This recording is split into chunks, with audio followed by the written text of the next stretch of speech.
Shri Radhe, Shri Radhe, Radhe Radhe. Astro vastu Shubham से मैं vastu consultant Vipin Verma आप सभी का हार्दिक स्वागत व अभिनंदन करता हूं अपने अगले एपिसोड में। हमने पिछली बार वास्तु के व्यापक दृष्टिकोण की बात की थी, हम उसी चीज़ को लेके आगे चल रहे हैं। और सबसे पहले हम धर्म की बात कर लेते हैं।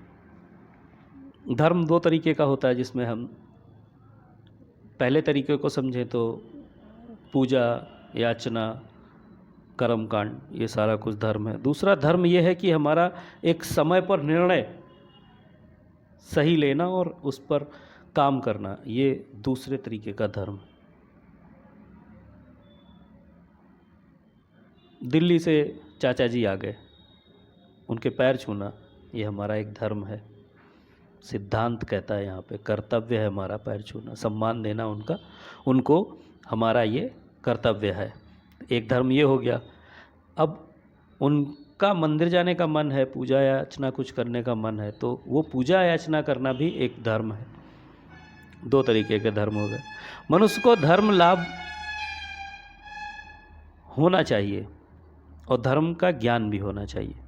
भवन में निवास करने से पहले, जिस भवन में आप वास्तु करा रहे हैं, जिसमें आप वास्तु संपन्न करके भवन में आप गृह प्रवेश कर रहे हैं, भवन में निवास करने वाले प्राणी को आध्यात्मिक और आत्मिक सुख मिलना चाहिए। इस तरीके का भवन बना के देना है। हम एक्चुअली बात कर रहे हैं उन सभी विद्यार्थियों की जो इस समय astro vastu Shubham YouTube channel के साथ में वास्तु सीख रहे हैं। उनसे मेरा ये कहना है कि मनुष्य को धर्म लाभ होना चाहिए जब वो आपके द्वारा वास्तु संपन्न गृह में गृह प्रवेश करे। धर्म लाभ उसको होना चाहिए। भवन में निवास करने वाले प्राणी को आध्यात्मिक और आत्मिक सुख की प्राप्ति होनी चाहिए। आप इस तरीके से उस भवन को निर्माण करें। उसके लिए पहले आपकी खुद की फीलिंग और ज्ञान चर्चा इतनी होनी चाहिए कि आप उस चीज़ को सही तरीके से अमल में ला सकें।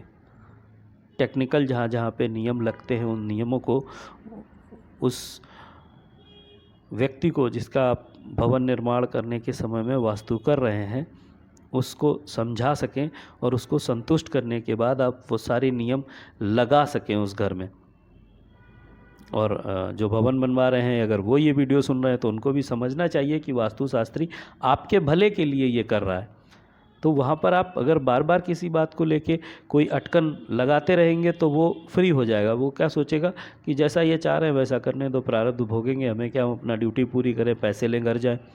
पर आपने उसको पैसे दिए हैं, उसको चयन किया है आपने कि वास्तु कराना है, आपने एक वास्तु विशेषज्ञ को बुलाया है, तो आपको भी ये आपका धर्म कहता है कि आप उसके सिद्धांतों को सुनिए, उसकी बात को मानिए, अनुकरण करिए, अनुसरण करिए। उसमें निवास करने वाले व्यक्ति को आदि भौतिक, आदि दैविक और आध्यात्मिक त्रिविधि तापों से मुक्ति मिलनी चाहिए। ये दोनों लोगों के लिए ज़रूरी है। वास्तु करने वालों के लिए भी ज़रूरी है कि वो ये सब चीज़ें उस घर में जागृत कर सके। और जो भवन का निर्माण करवा रहा है व्यक्ति, उसको भी चाहिए कि उसने वास्तु कंसल्टेंट को बुलाया है तो वो उसको इन सब चीज़ों का निर्माण करने का अवसर दे। ये क्या चीज़ें हैं? आदि भौतिक, प्रैक्टिकल, आदि दैविक, ईश्वरीय और आध्यात्मिक। ये त्रिविध तापों, तप कहा गया, से मुक्ति मिलनी चाहिए। उसमें निवास करने वाले प्राणी को देखते ही आम आदमी का सिर श्रद्धा तथा विश्वास से अपने आप ही उसके चरणों में झुक जाना चाहिए। मतलब उस घर में रहने वाले लोगों की आत्मिक शुद्धि जो है, मानसिक शुद्धि, विचार शुद्धि इतनी अच्छे प्रकार से हो, इतना सरल वहाँ का सुघड़ वास्तु हो कि लोगों में ये चीज़ें दिखनी चाहिए और श्रद्धा से लोगों का जो सिर है वो उसके चरणों में झुक जाना चाहिए। हम सभी घरों के निर्माण जब करवाते हैं, वास्तु हम लोग जाके करते हैं, मैं करता हूँ, तो मेरा प्रयास यही रहता है कि मैं करवाने वाले व्यक्ति को संतुष्ट करने के बाद अपने नियम लागू करूं। पर बहुत बार कई चीज़ें ज़बरदस्ती करनी होती हैं और वहाँ पर जो घर की महिलाएं हैं वो मान जाती हैं। वो पुरुषों को समझाना थोड़ा कई बार टेक्निकल हो जाता है, पर टेक्निकल बहुत बार बच्चे भी मिल जाते हैं तो उनको भी समझाना रहता है। ये टाइम पहले ख़राब होता है, 2-3 बार 2-3 मीटिंग करनी पड़ती हैं तब जाके हम चीज़ें नक्शे पे लेके आ पाते हैं। पर वो ले आने के बाद वही फैमिली, वही परिवार, वही सारे लोग आपको इतना स्नेह, इतना प्यार, इतना दुलार देते हैं कि बाद में एक भी चीज़, जिस दिन वो वास्तु के महत्व को समझ जाते हैं, उसके बाद वो एक भी चीज़ बिना आपसे कंसल्ट किए अपने घर में नहीं करते।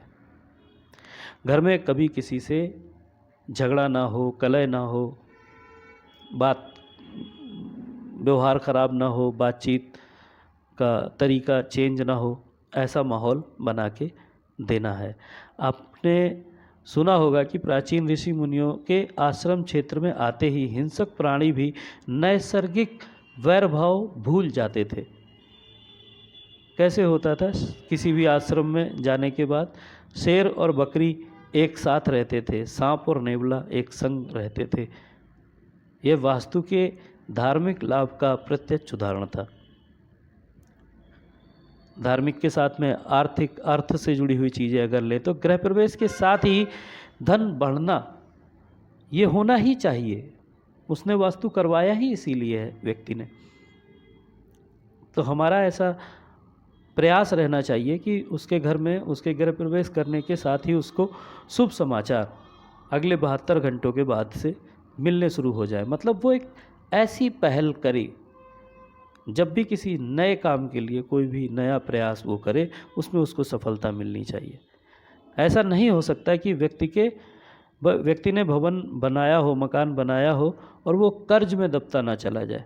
वो दबता है, लेकिन जिस दिन वो गृह प्रवेश कर ले उस दिन के बाद से वो फ्री होता जाए। अब ऐसा सबके साथ नहीं होता है कि इंश्योरेंस करा के लोन करा के ही सारे लोग मकान बनाते हैं। बहुत सारे लोगों के पास होता है इतना कि वो मकान अपने निजी कमाई से बनाते हैं।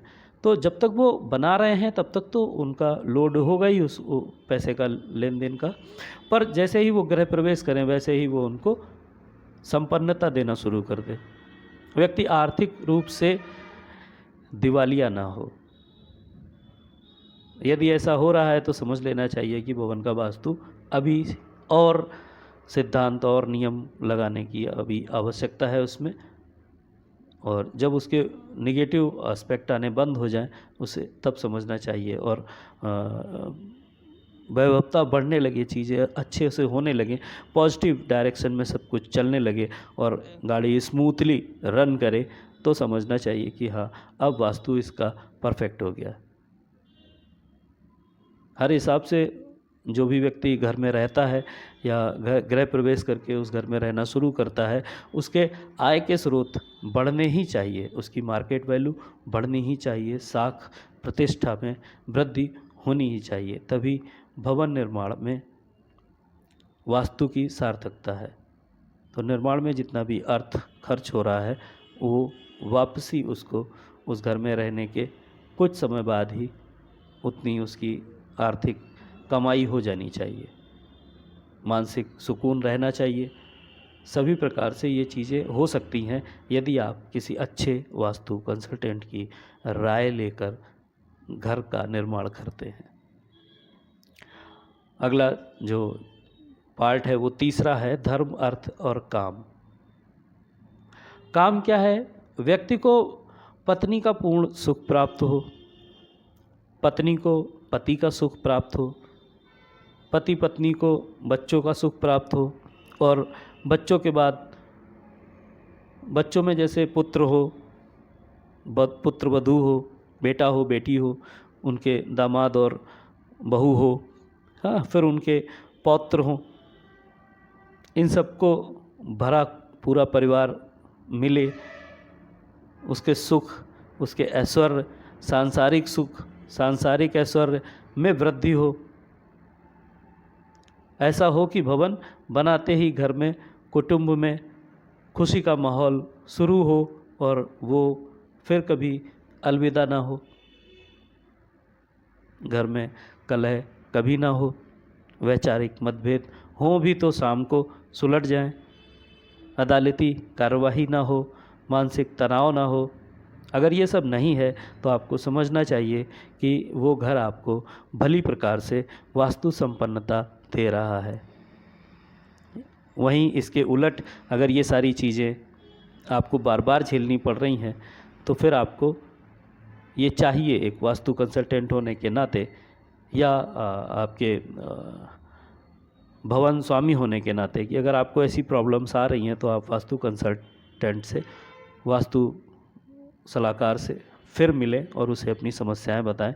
जो भी त्रुटियां छूट गई हैं या जो भी चीज़ें रह गई हैं होना, उन सबको फिर से ठीक करके और उसको वास्तु संपन्न बनाया जाए। अगर सारी चीज़ें अच्छे से हो रही हैं तो समझ लेना चाहिए कि वास्तु सुव्यवस्थित है। हर व्यक्ति की पत्नी और उसके कुटुंबीजन और उसके आगे के जो संतानें हैं वंश में और पौत्र जितने भी हैं वो सारे उसकी संपत्ति हैं, संतति हैं। उसकी आज्ञा का सभी पालन करें, उसका आदर करें, उसका सम्मान करें और उसकी भावनाओं की रक्षा करते हुए कई बार ना चाहते हुए भी उन कार्यों को भी संपादित करने को अपना धर्म समझें जो उन सभी के लिए शायद प्रैक्टिकल नहीं है।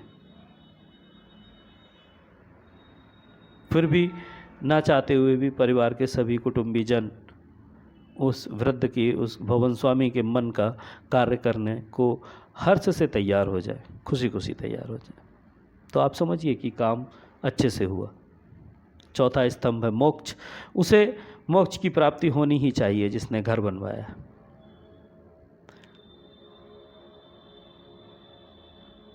सद्व्यवहार के कारण अच्छे से उसका सारा जो प्राकट्य वास्तु है, उसको जो कुछ भी सामने से प्राप्त हो रहा है वो सारा कुछ अच्छे से हो। चारों सिद्धांतों में चौथा जो मोक्ष का सिद्धांत है वो इन तीन सिद्धांतों के साथ में चौथी सिद्धि के रूप में प्राप्त करने में मनुष्य की मदद करे।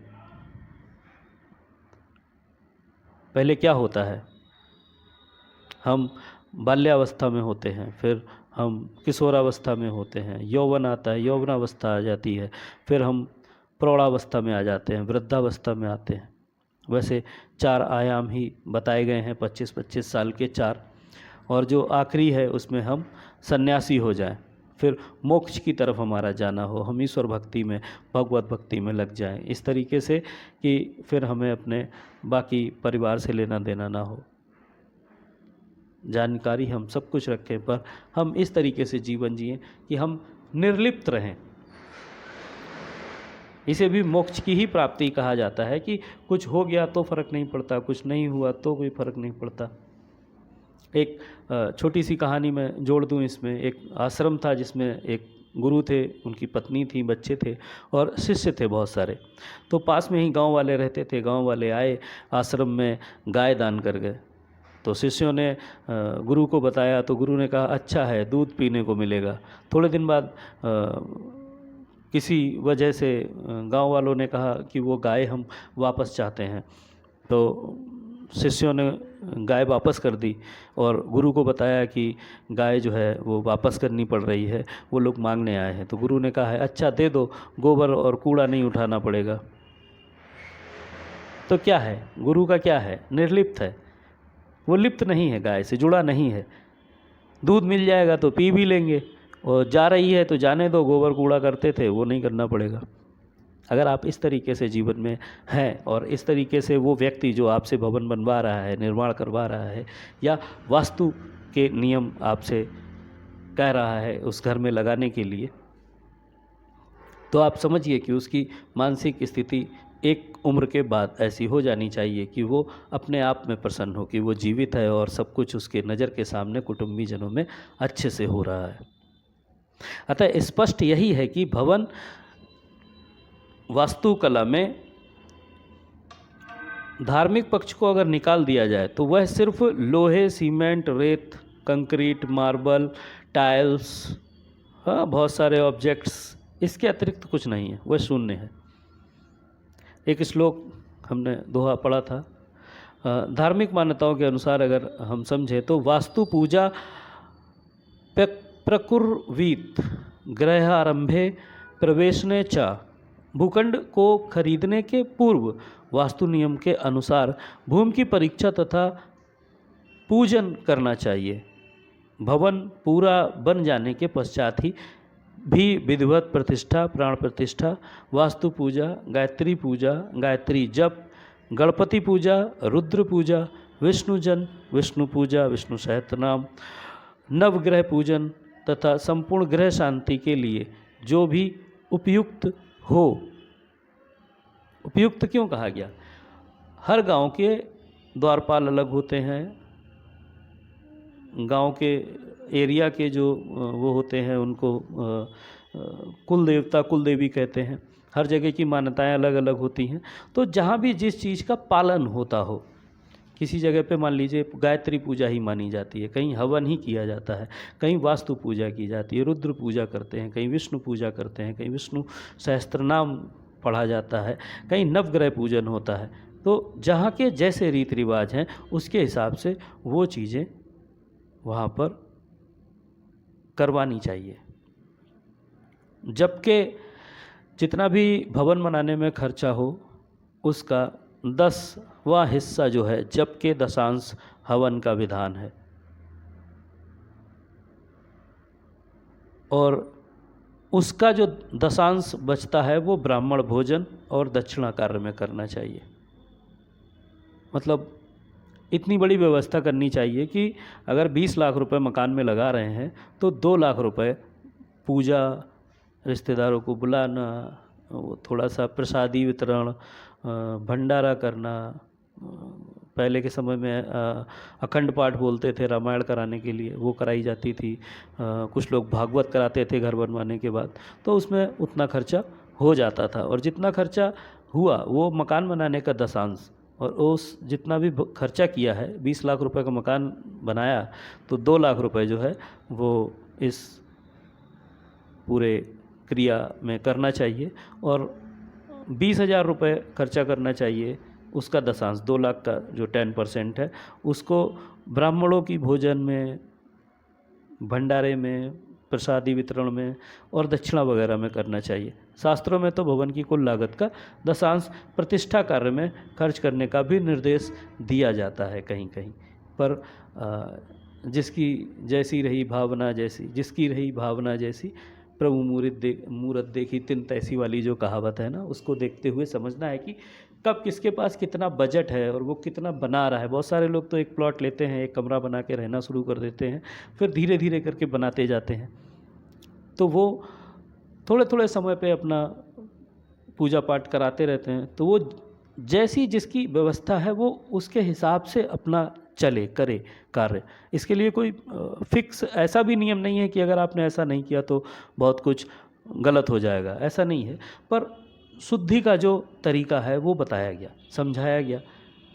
तो हम लोगों को चाहिए कि हम लोग जो हमारे सभी लोगों के घरेलू एक डॉक्टर होते हैं, घरेलू एक वकील होते हैं, घरेलू एक